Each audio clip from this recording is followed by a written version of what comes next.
에스라라는 이름의 뜻은 돕다 혹은 도움이라는 뜻입니다. help, 도움이라는 뜻입니다.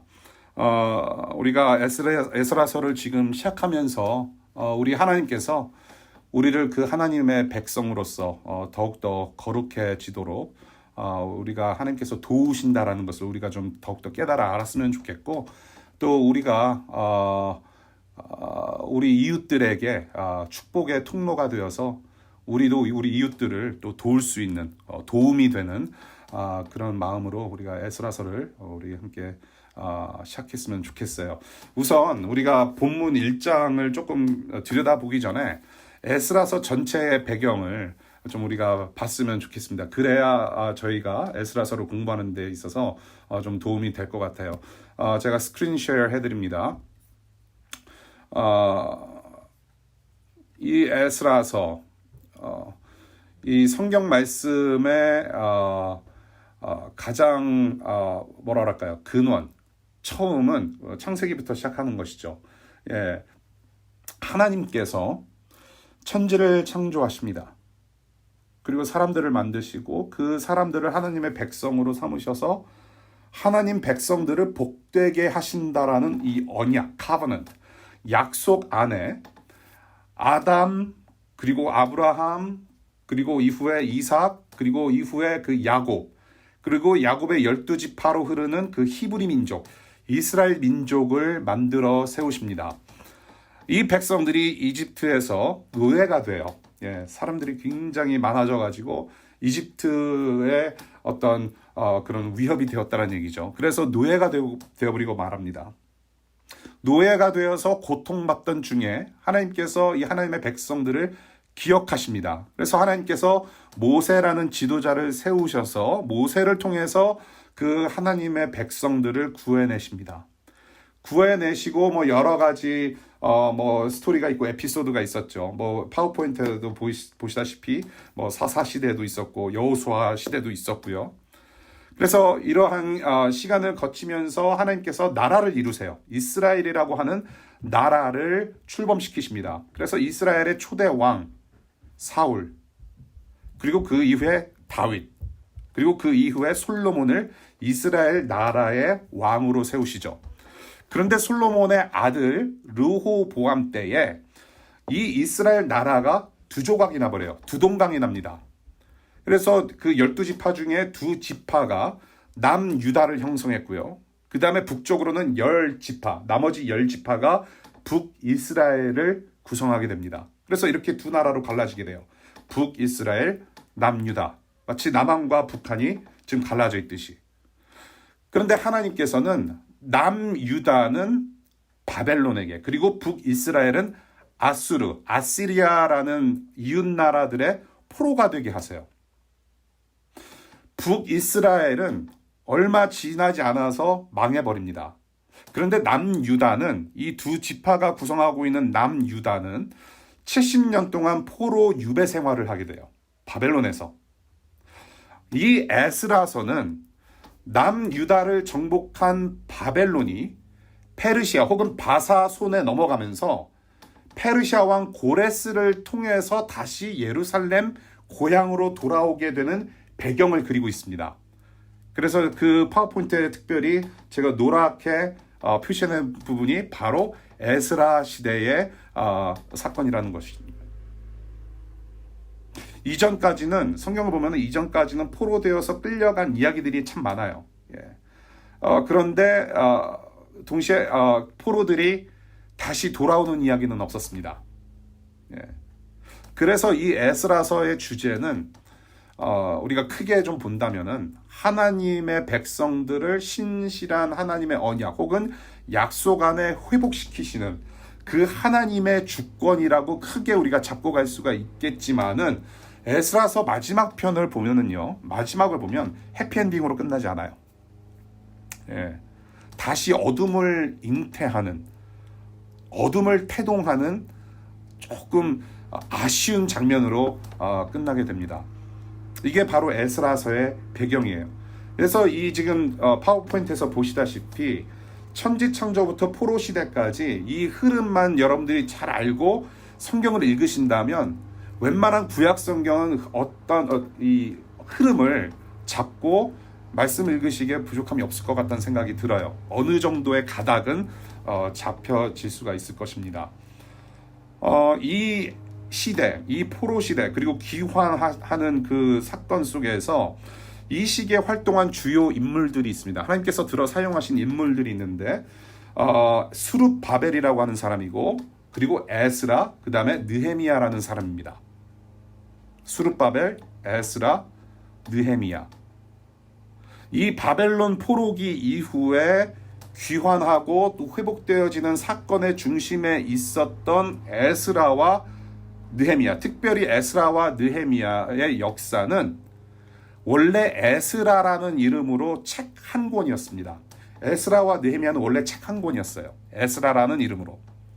예. 그런데 훗날에 이게 두 편으로 갈라지게 된 거예요. 예. 그리고 이 에스라서는 히브리어로 주로 지어졌지만은 또 아람어도 섞여 있는 그런 특징을 발견하게 되고요. 주로 3인칭으로 쓰여졌어요. 저자가 분명히 있었는데 3인칭으로 쓰여졌습니다. Third person. 근데 후반부 가면 더러는 first person, 1인칭으로도 쓰여져요. 그래서 이렇게 읽다 보면은 조금 헷갈릴 때가 있어요. 예. 그래서 우리가 에스라서를 좀 공부를 하면서 우리가 하나님께서 어떤 말씀을 주시는지 좀 같이 풀어나갔으면 좋겠고요.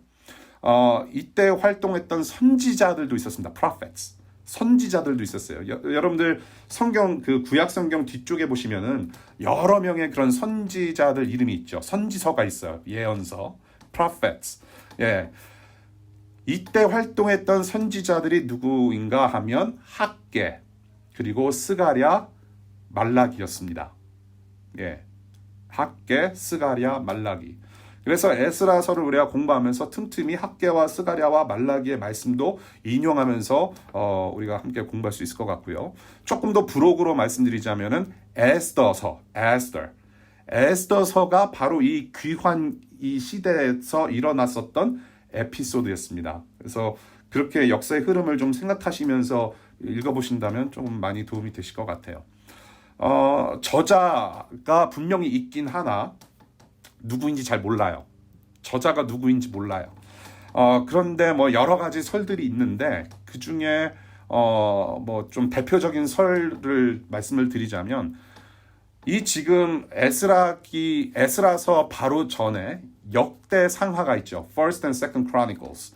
역대상하를 쓴 저자일 수 있다는 설이 있습니다. 왜냐하면 이 에스라 바로 직전에 역대하 마지막 구절 36장 22절과 23절이 바로 에스라서 1장의 첫 부분이 되기 때문에 그래요.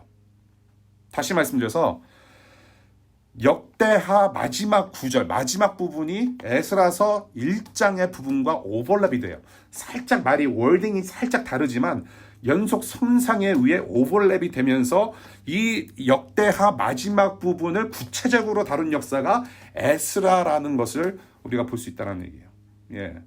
그래서 우리가 이제 그렇게 에스라서를 머릿속에 좀 심어 놓으면서 우리가 1장을 봤으면 좋겠습니다. 이제부터 설교 시작이에요. 앞으로 2시간 동안. 예, 이제 시작입니다. 자, 우리가 오늘 본문을 크게 두 부분으로 나눌 수가 있는데요. 우리가 1절부터 4절까지 보겠습니다. 1절부터 4절까지 이스라엘 민족이 해방되는 어떤 역사적인 배경을 간단하게 서술하고 있어요. 이 페르시아라는 나라가 바벨론을 무찌릅니다. 그리고 페르시아 왕 고레스가 왕이 된 첫 번째 해에 드디어 이스라엘 민족이 해방이 되는 기회를 맞습니다. 이 이스라엘 민족이 해방되는 그 기회, 고레스라는 인물이 등장을 해요. 고레스 왕이라는 인물이 등장을 하는데, 이 고레스 왕이라는 사람이 하나님을 믿는, 여호와 하나님, 이스라엘 민족의 하나님을 믿는 믿음이 있어서 스스로 자원해서 결정한 일이 아닌 것 같아요. 본문을 보니까. 그럼 어떻게 이런 중요하고 아주 좋은 결정을 했는가? 오늘 본문을 봤더니 하나님께서 고레스 마음을 감동시키셨기 때문에 가능했다라고 얘기합니다. 하나님께서 고레스 왕의 마음을 감동시키셨다. 이것을 영어 그리고 원어로 보면은 stir up이라고 표현해요. 마음을 휘저으셨다란 말이에요. stir하다. 마음을 휘저으셨어요. 감동을 주셨어요. 2절부터 4절까지 고레스가 명령한 조서, 그 성명서, proclamation, 성명서 내용을 보면 신앙인으로 보여지기는 해요. 예, 하나님을 언급해요. 신앙인으로 보여지지만 이 고레스 왕은 이스라엘 민족을 위한 일종의 외교적 기술을 부렸다라는 것이 일반적입니다. 예, 기술이 들어왔어요. 무슨 기술이냐? diplomatic. 외교적인 기술을 썼다. 여기서 그곳에 계시는 하나님이라고 표현합니다. 고레스 왕이. 그곳에 계시는 하나님. 자신의 하나님은 아닌 거예요. It's not my God. Their God. God over there. 자신의 하나님은 아닌 이 사람은 다신주의자입니다. 여러 신을 믿는 사람이에요. 다신주의자로서 일종의 지역 토속신으로 여호와 하나님을 봤단 말이죠. 그리고 그렇게 나름 존중도 했어요. 예. 그러한 고레스 왕의 마음을 하나님께서 감동시키셔서 하나님의 백성들을 해방시키시고 이 고레스를 하나님의 뜻이 이루어지는 통로로 도구로 삼으셨다라는 것입니다. 그것을 여기 이 본문 첫 번째 부분에서 보게 되죠. 고레스는 하나님을 잘 몰랐어요. 그곳에 계시는 하나님으로만 알았어요. 고레스는 하나님을 잘 몰랐으나 하나님은 고레스를 아셨어요. 지난주에 저희가 씨 뿌리는 사람 비유를 우리가 보면서 우리의 마음밭은 우리 손에 달려있는 것이 아니다. 우리가 스스로 결정할 수 있는 것이 아니다라고 우리가 나눴죠. 우리의 모든 마음밭은 오직 우리 하나님의 손 안에 있음을 상기시키는 사건이 바로 이 1장의 초반의 사건이 아닌가 싶어요. 고레스의 마음을 휘저으셔서 당신의 백성들을 해방시키셨다. 그 다음에 해방의 목적을 볼 수가 있습니다. 어떻게 이스라엘 민족이 해방되었는가? 왜 해방되었는가? 왜 예루살렘으로 귀환하게 되었는가? 말씀을 보니까 예레미야를 시켜서 하신 말씀을 이루시려고 해방하셨다라고 기록하고 있습니다. 예레미야 선지자를 시켜서 하신 말씀을 이루시려고, 성취하시려고, 고레스를 통해서 하신 하나님의 일은 하나님 자신의 말씀, 하나님의 뜻을 이루시기 위함이었다라는 것을 보게 됩니다. 구체적으로 예레미야서 27장 22절을 보게 되면 그 말씀을 성취하셨다라는 것이에요. 이런 말씀을 하셨습니다. 그것들도 바벨론으로 실려가서 내가 찾아올 때까지 그냥 그곳에 남아있을 것이다. 나 주의 말이다. 그리고 그 후에 내가 그것들을 이곳으로 다시 옮겨올 것이다. 귀환시키실 것이다. 귀환시킬 것이다. 누가? 내가 찾아올 때까지 그곳에 남아있겠지만은 그 후에 내가 그것들을 이곳으로 다시 옮겨올 것이다. 결국에는 하나님께서 하신 일이란 말이에요. 이 말씀, 이 약속의 첫 세부사항으로 바벨론 때문에 무너진 예루살렘의 성전을 다시 재건하는, 하나님을 예배하는 장소를 다시 세우는 일을 맡기셨어요. 그것을 명하셨어요. 고레스의 입을 통하여서 성전을 다시 재건하라. 하나님을 예배하는 장소를 다시 회복하라. 이것이 무엇입니까? 드디어 이스라엘 민족은 그토록 고대하던 50년 넘게 고대하던 70년가량 정말로 신음 속에 있었던 그런 상황 속에서 정말로 다시 돌아가고 싶었던 그 고대했던 그 고향으로 돌아가서 하나님을 예배하며 신앙 공동체를 회복할 수 있는 기회가 온 것이죠. 단순히 이 성전을 재건한다라는 것은 어떤 예배당을 짓는 것뿐만이 아니라 그들의 정체성이란 말이에요. 아이덴티티.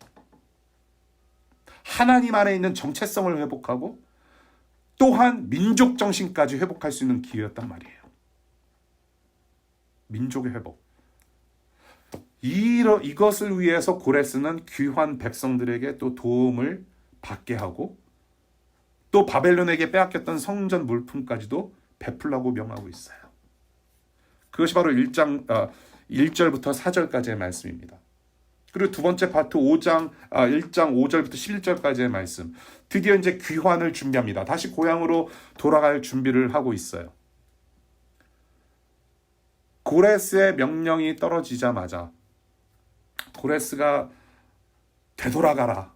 그리고 이 사람들을 도와라. 명령이 떨어지자마자 지금 타지에서 강제로 포로 생활했던 이스라엘 민족은 떠날 준비를 해요. 왕이 명령한 모든 물건까지 다 받아 나오는 디테일이 이 5절부터 11절까지 잘 기록이 되고 있어요. 이 귀환길, 집으로 지금 돌아가는 길의 중심 세력이 두 지파가 있는데 바로 유다 지파와 베냐민 지파예요. 이 두 지파, 아까 말씀드린 대로 바벨론이 잡아온 남유다 지파들 둘입니다. 남유다를 구성했던 두 지파, 바로 유다 지파, 베냐민 지파가 바벨론으로 끌려갔는데 다시 귀환하는 데 있어서 중심 세력 역할을 했단 말입니다. 그리고 또 다른 지파가 등장하죠. 오늘 본문 보니까 레위 지파도 등장하고 있어요. 이 레위 지파는 그럼 12지파 속이 아니었느냐? 아니었어요. 이 레위 지파는 12지파에 소속되지 않고 따로 하나님의 소유로서 세워진 아주 특별한 지파였습니다. 그래서 이 레위 지파가 왜 특별했는가? 바로 하나님을 예배하고 성전을 관리하고 이 예배 사역을 담당했던 디파먼이었단 말이에요. 예배 사역원. 그래서 굉장히 특별했습니다. 그래서 유다 지파, 베냐민 지파, 그리고 이 레위 지파가 중심 세력이 되어서 이제 귀환길을 떠나게 돼요. 이 백성들까지도 하나님께서 감동시키셨다라고 기록하고 있습니다. 하나님께서 감동시키셨어요. 이렇게 하니까 또 이게 빈센조를 너무 봐서 이게 이러면 안 되는데 오늘 마지막 회인데, 그렇죠? 하나님의 백성들까지도 감동시키셨어요. 이게 사람의 일이 아니라 하나님의 일이라는 거죠. 하나님의 일.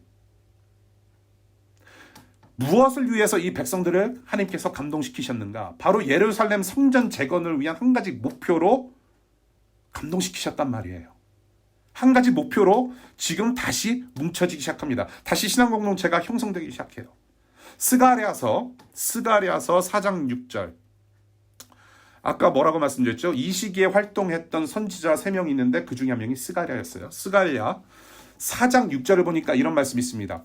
힘으로도 되지 않고 권력으로도 되지 않으며 오직 나의 영으로만 될 것이다 라고 하면서 이 사건의 중심이 하나님께서 계심을 말씀을 선포하는 거죠. 힘으로 되지 않고 권력으로도 되지 않고 오직 누구의 영으로? 하나님의 영으로만 될 것이다. 하나님의 말씀, 하나님의 뜻은 사람의 힘과 사람의 능력이 아니라 오직 하나님의 영, 성령의 능력으로만 가능하다라는 것입니다. 오직 하나님만으로 가능한 일이다라는 거. 그러면서 물건 목록이 쭉 나오죠. 어떤 물건을 챙겨가는지 쭉 나와요. 고레스 왕이 명령합니다. 페르시아 사람들이요, 내 백성들이요, 이스라엘 백성들이 다시 고향으로 돌아가는데 도와주시오. 이스라엘 백성들의 귀향길을 여러모로 도와요. 여러 가지 값진 물건도 주고 보물도 내어주고, 또 더 중요한 거, 하나님의 임재를 상징하는 전에 바벨론으로부터 빼앗겼던 성전 물품까지도 다 챙겨서 보내줍니다. 11절 볼게요. 자, 11절에 5,400개라고 되어 있습니다. 금과 은그릇, 금그릇과 은그릇은 모두 5,400개이다. 자, 보세요. 혹시라도 여러분들 중에 회계사들, CPA, 회계학을 공부하셨던 분들, 그리고 여러분들 중에 혹시라도 이과 계열에서 몸담고 계셨던 분들, 지금 9절부터 10절까지 쭉 숫자를 보시면은 이게 5,400개가 아닌데 라고 딱 나오실 수 있을 거예요.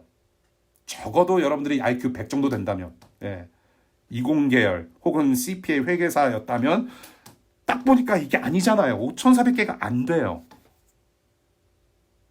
아니, 제가 문과인데요.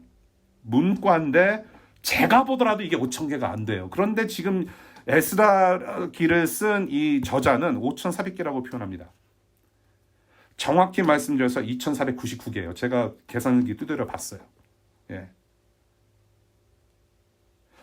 2499개. 그러니까 지금 여기에 다 기록이 안 돼 있더라도 그만큼 엄청난 수의 성전 물품이, 엄청난 양의 물품이 있었다라는 것을 알려주는 것 같아요.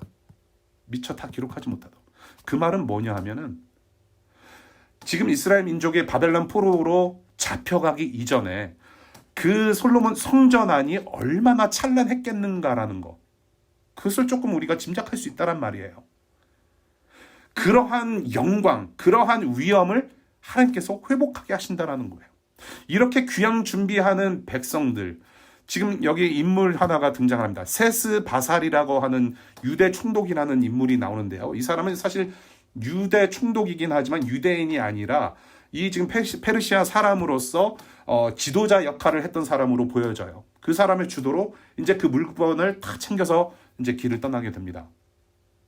이 지금 5절부터 11절까지의 말씀을 쭉 보면서 귀환을 준비하는 이 지금 귀향민들의 마음, 이스라엘 민족들의 마음은 어떠했을까라는 생각을 안 해볼 수가 없어요. 저와 여러분들도 귀향민, 우리도 어떤 천국 본향을 기다리는 사람들로서, 혹은 여러분들 여기 영주권자나 시민권자가 아닌 분들, 조국으로, 우리 고국으로 또 돌아가셔야 하는 분들도 계시고요. 예, 우리는 이 떠돌이 나그네 생활 아닙니까? 예, 나그네 생활하는 사람들이잖아요. 귀향민들의 마음이 어떠했을까? 지금 이 거룩한 물건들을 다 가지고 가는 백성의 마음들, 정말로 벅찬 감격이 있었을 거예요. 많이 설레요. 예, 드디어 우리 아버지 어머니의 땅, 예, 나의 고향으로 돌아간다. 예, 굉장히 설레었을 거예요. 너무나도 좋았을 거예요. 기쁨이 있었어요. 그러나 거룩한 목적이 있었음에도 불구하고 무거운 발걸음이 아니었을까라는 생각 또한 하게 됩니다. 무겁지 않았을까? 지금 수십 년 동안 거지 비슷한 포로 생활을 하다가 지금 황폐하게 무너진 고향 땅으로 돌아가요. 어떤 선진국으로서 잘 알려진 어떤 그런 열강의 어떤 그런 하나의 나라로 돌아가는 것이 아니라 황폐하게 무너진 땅으로 돌아간단 말이에요. 그렇게 무너진 고향으로 돌아가는데 지금 수십 년 동안 그 바벨론 땅에서 포로 생활하면서 가족들도 만들어졌단 말이에요. 자기가 낳은 자식, 내 아내, 내 남편, 이 가족과 자신에게 지금 어떤 일이 닥칠지 모르는 불안감이 있고 초조할 수밖에 없었던 상황은 아니었을까? 과거에 잘은 모르겠지만 1900년도 초에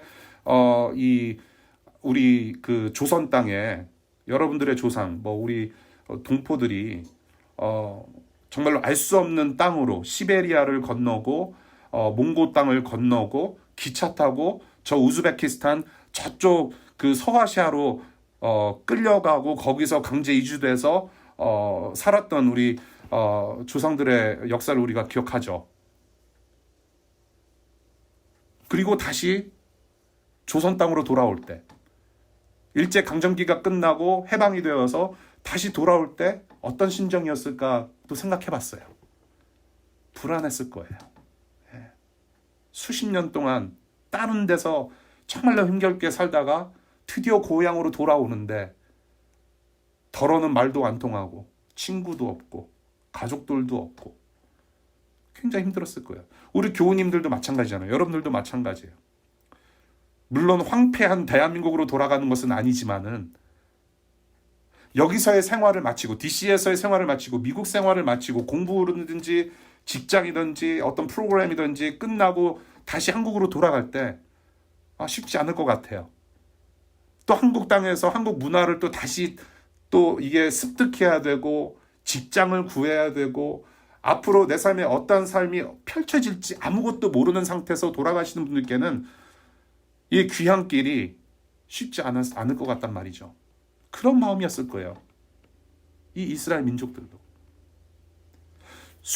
더군다나 지금 수십 년 동안 바벨론 땅에서 지냈어요. 적어도 이때 50년은 지냈단 말이에요. 수십 년 동안 바벨론 땅에서 지내면서 애들이 태어났단 말이에요. 2세, 3세가. 청년기에 끌려왔으면, 다니엘처럼 청년기에 끌려왔으면은 청년기에 결혼을 해서 그 포로 유배지에서 애도 낳고 또 그 애가 장성해서 충분히 또 애를 낳을 수 있는 기간입니다. 2, 3세, 2세가 태어났고 3세가 태어났는데 아마도 바벨론이라는 어떤 문화와 어떤 전통과 그 테두리 안에서 굉장히 완전히 잘 적응했었을 거예요. 그런데 부모님들이 다시 우리 고향으로 간다라고 했을 때 쉽게 따라가고 싶었을까요? 만약에 우리 아이들 한음이, 한슬이, 한결이 다 미국 땅에서 태어난 미국 놈들이에요. 예. 이 미국 놈들을 데리고 야 이제는 우리가 한국에서 살 거야. 그럼 애들이 좋아하겠습니까? 아니에요. 이 부분을 보면서 정말로 쉽지 않았겠다라는 생각이 들어요. 우리가 지금 팬데믹으로 코로나로 인해서 지금 1년 거의 2개월 동안을 지금 팬데믹이라는 유배지에서 포로 생활을 했어요. 그런데 이제 우리가 슬슬 백신도 맞고, 백신 안 맞으신 분들 빨리 좀 제발 맞으시기를 바래요. 그래야지 저랑 같이 밥 먹을 수 있는 특권이 주어진단 말이에요. Please, okay? 백신 맞으세요. 그런데 우리가 좀 이렇게 만나면 좋잖아요. 그런데 이 팬데믹 기간 동안에 우리가 또 편한 것을 누렸단 말이에요. 이제는 성경 공부하러 운전하지 않아도 되고 일부러 메트로 타지 않아도 줌으로 가능하단 말이에요. 우리가 편한 맛을 또 알았단 말이에요. 이 팬데믹 유배지라는 데서 나오고 싶지 않을 수도 있는 어떤 삶의 부분들이 분명히 있을 거란 말이에요. 편하기 때문에. 그러한 복잡한 어떤 민족 안에서 일어나는 복잡한 상황 가운데 정말로 이 고향으로 돌아간다라는 것은 쉽지 않았을 거란 말이에요. 그래서 이 이스라엘 민족이 할 수 있었던 것은 무엇이었느냐? 그래서 이 이스라엘 민족은 오직 여호와 하나님만을 철저하게 의지하고 의존할 수밖에 없었던 상황은 아니었을까라는 생각이 들어요. 다른 것을 의존할 수가 없어요. 길을 떠나는데, 그런 마음으로 길을 떠나는데 오직 하나님밖에 기댈 수밖에 없는 상황이었다는 것이. 오늘 본문을 쭉 봤어요. 자, 어떤 사건과 비슷하지 않습니까, 여러분? 전에 이스라엘 민족에게 닥쳤던 어떤 사건과 비슷해요. 눈치채신 분들 계시죠? 제가 마음으로 조금 느껴져요. 이 스크린을 타고 제 마음에 쏙쏙 이게 몇 분의 마음이 들어와요. 눈치채신 것 같아요. 출애굽 사건과 비슷합니다. 엑소더스. 이스라엘 민족이 이집트 땅에서 탈출할 때 모습하고 똑같아요. 그래서 이 부분을 출애굽 모티브라고 표현합니다. 자, 이집트에서 종살이 하던 백성들을 바로 왕이 내보냈던 것처럼 포로였던 백성들을 고레스 왕이 지금 내보내고 있어요. 이 지금 출애굽한 이스라엘 민족들, 목적이 있었어요. 분명한 목적. 여호와를 예배하기 위해서 우리를 내보내라. 그래서 바로 왕이 내보낸 거예요. 이와 마찬가지로 예루살렘의 성전을 다시 세움으로 해서 예배 회복의 목적으로 고향으로 이 이스라엘 민족이 귀환하게 되었다는 것이죠. 그것이 오늘 본문의 내용이죠. 그리고 출애굽 당시에 이집트 사람들이 자원해서 자신들의 재산을 나눠주면서 이스라엘 민족을 떠나보냅니다. 똑같은 사건이 일어나요. 이 페르시아 사람들도 자신들의 보물과 물건들을 다 나눠주면서 떠나보냅니다. 이 바로 에스라기 1장의 역사가 바로 출애굽 사건과 굉장히 유사해요. 출애굽 사건을 통해서 하나님께서 백성들을 구원하신 것처럼 오늘 본문 사건에서 이렇게 구원 역사를 만들어 가시면서 지금 당신의 백성들, 하나님의 백성들이 있어야 할 곳에 있게 하시는 하나님의 주권을 본다라는 것입니다. 자신의 백성들이 있어야 할 곳에 있게 하시는, 보내시는 하나님의 주권적인 역사. 그 하나님의 주권의 범위가 어디부터 어디였습니까? 우리 하나님은 쪼잔하신 분이 아니세요. 풍성하신 분이세요. 그분의 성품과 함께 하나님의 주권의 범위가 오늘 본문만 보더라도 어디부터 어디였습니까? 하나님께서 누구를 통해 일하셨어요? 고레스라는 이방 나라 왕 한 사람만 통해서 일하신 게 아니에요. 예레미야 선지자가 이미 동원되었어요.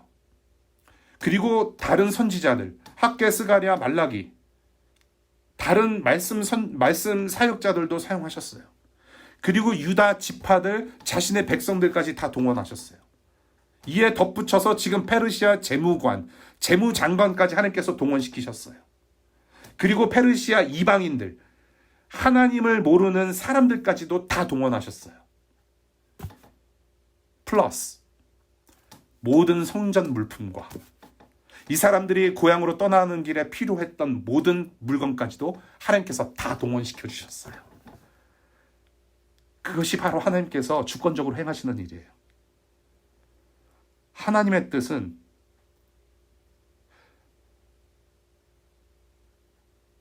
그리고 이 하나님의 뜻과 백성들을 향하신 약속을 이루시기 위해서는 모든 것들을 다 사용하시는 하나님이시다. 이 역사의 주인공, 모든 것을 다스리시는 진짜 왕은 누구인가? 답은 하나예요. 하나님. 고레스 왕이 내보낸 것 같은데 아니에요. 역시 진정한 왕은 하나님이셨어요. 바로 이런 하나님을 저와 여러분들이 지금 믿고 따르는 것입니다. 여러분. 이 역사의 수면 위에는 하나님의 백성과 여러 사람들이 움직이고 있어요. 지금 이 세상의 역사는 사람들이 분주하게 움직여요. 사건 사고가 매일 지금 일어나고 있죠. 물론 좋은 일도 있어요. 이러한 이 인간 역사의 물 밑에는 지금 하나님의 손길이 계속 움직이고 계세요. 쉬지 않고. 하나님의 손길이 아니고서는 일어날 수 없는 역사임을 오늘 본문에서 보게 되는 것이죠. 그것이 바로 우리 인간 역사예요. 이 사건이 왜 났는가를 성경에서 명확하게 기록하고 있어요. 뭐라고? 말씀을 이루시려고. 누구의 말씀? 하나님의 말씀. 이 하나님의 말씀이 어떤 말씀이에요? 언약이라고 하는 거예요. 약속. 하나님의 약속. 그 약속이 뭐예요? 하나님이 하나님 되시고 하나님의 백성들이 백성이 되는 그 복된 약속을 지금 하나님께서는 신실하게 지키고 계신단 말이죠. 이 약속을 위해서, 약속 이루심을 위해서 하나님은 자신의 백성이 아닌 사람들의 마음도 움직일 수 있는 전능하신 분이시라는 것이죠. 또한 역사의 주도권을 잡으시고 보이지 않는 곳에서 지금 계속 일하고 계시면서 신실하고 섬세하게 약속을 계속 지켜나가세요. 섬세하고 신실하게. 그래서 바로 이 하나님께서 이 하나님 나라를 완성하시기 위해서 복된 그분의 백성들이 있어야 할 곳에 있게 하신다라는 약속의 언약의 역사를 계속 보게 되는 것입니다. 너희가 있어야 할 곳은 거기가 아니라 바로 여기야.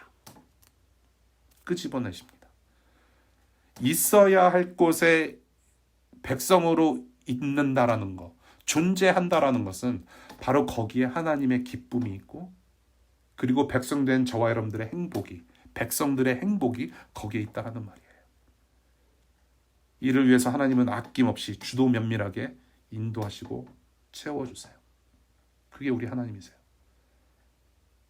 그러면 지금 너무나도 이 상황이 생소하고 또 불안하기도 하며 설레기도 하지만 불투명한 미래로 나아가는 이전의 출애굽 백성들 그리고 오늘 본문의 포로의 그런 귀한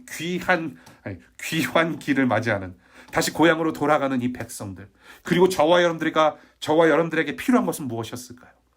이렇게 불투명한 앞길을 향하여서 나아가는 하나님 나라 백성들이 가져야 하는 것은 무엇인가? 우리에게 정작 필요한 것은 무엇인가? 바로 하나님을 향한 믿음, 신뢰, total dependence. total dependence.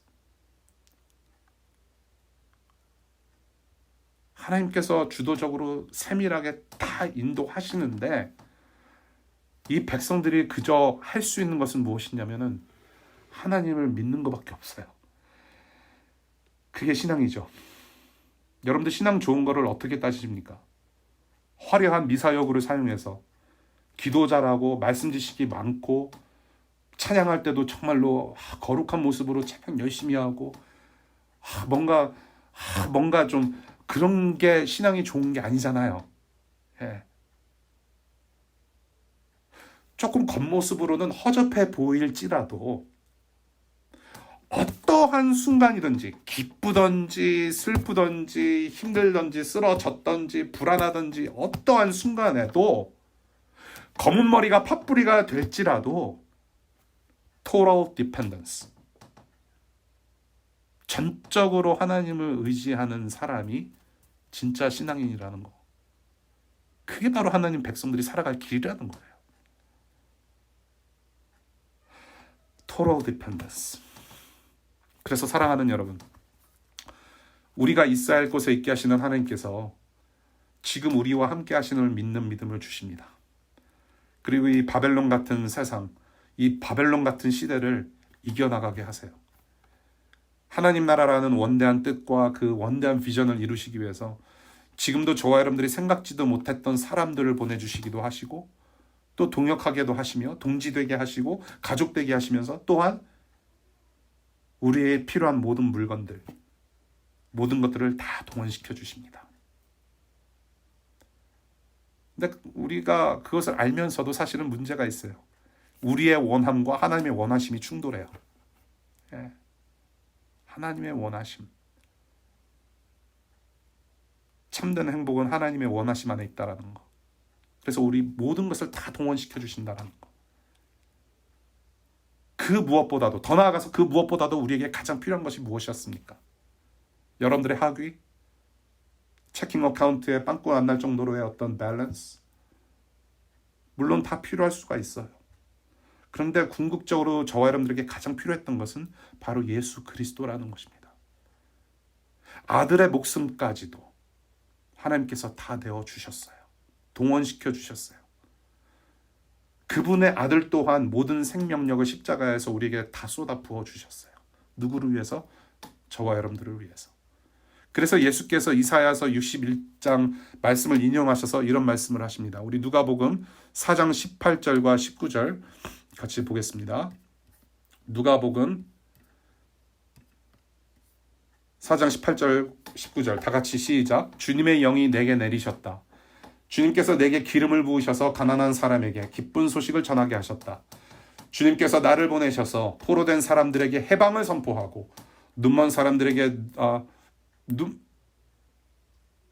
선포하고 억눌린 사람들을 풀어주고 주님의 은혜의 해를 선포하게 하셨다. 눈뜸을 선포하고 억눌린 사람들을 풀어주고 주님의 은혜의 해를 선포하게 하셨다.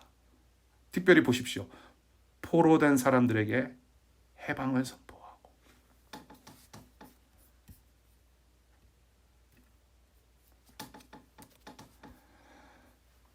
성전의 화려함보다도 사실은 더 귀하고 아름다운 예수 그리스도 자신의 생명을 누구에게 주셨습니까? 이 세상에서 가난하고 풍요의 신을 따르는 세상 제국의 포로가 되어서 영적으로 눈이 멀고 각종 폭력에 시달리고 억눌리는 우리를 위해서 자신을 내어주신 것이죠.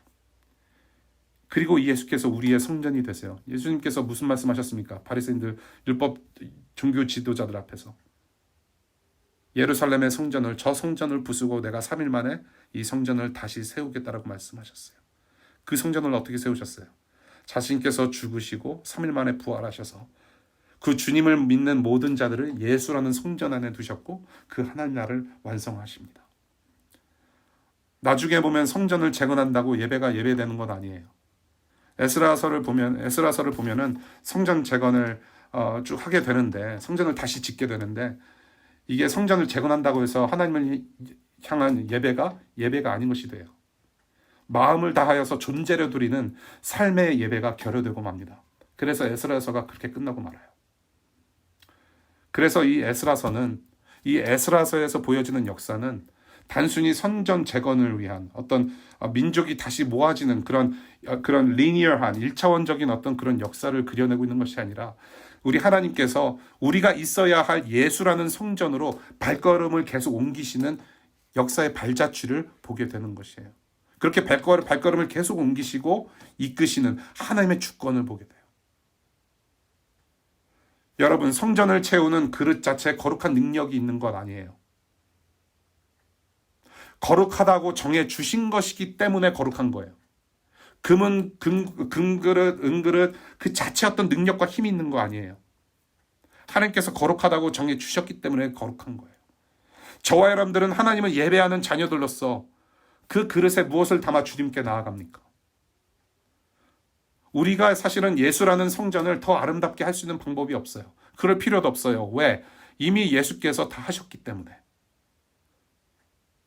주께서 그러한 저와 여러분들을 거룩하다고 칭해 주셨어요. 거룩하지 않은데 칭해 주셨어요. 거룩하다. 따라서 예수 그리스도의 보혈로 정화되어서 깨끗하게 되어서 하나님을 사랑하고 이웃을 사랑하는 새로운 마음에 일상의 땀과 눈물을 담아서 우리 존재 자체가 예배되는 삶을 살아가는 것이죠. 허접해요. 지난 한 주간 동안 허접하게 살았어요. 부족한 것이 많았고 실수도 많았고 힘들었어요. 근데 그 삶 자체가 예배가 되는 거예요. 왜? 우리는 예수라는 성전 안에 있는 새로운 존재들이기 때문에. 비록 지금 일상, 우리를 다듬으시고 깎으시고 고쳐주시는 여러 가지 뼈아픈 여러 가지 상황들이 있죠. 불확실한 미래라는 터널 여러분뿐만 아니라 저도 지나고 있어요. 여러분 결혼하고서 애 낳는다고 해서 안정된 생활 전혀 없습니다, 여러분. Nothing is stable.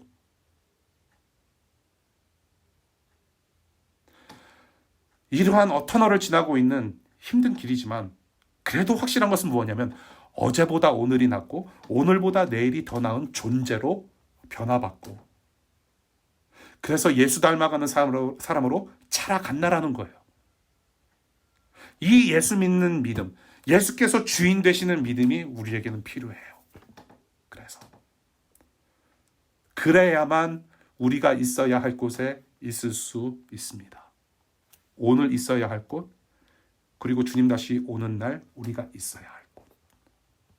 그 믿음으로 우리 모두가 하나 되었으면 좋겠습니다. 말씀을 이루시려고 저와 여러분들이 있어야 할 그 하나님 나라가 완성되는 그날까지 우리 주님께서는 세밀하고 또 아낌없이 저와 여러분들에게 필요한 모든 것을 주인이신 예수 그리스도와 더불어 채워주십니다. 그 채워주심을 믿는 믿음으로 우리 한 주간 동안의 삶을 좀 잘 이겨나갔으면 좋겠습니다. 우리 마지막으로 빌립보서 4장 19절의 말씀 함께 읽고 우리 같이 기도하도록 하겠습니다. 빌립보서 4장 19절의 말씀 함께 읽겠습니다. 나의 하나님께서 자기의 풍성하심을 따라 그리스도 예수 안에 있는 영광으로 여러분에게 필요한 것을 모두 채워 주실 것입니다. 우리 기도하겠습니다.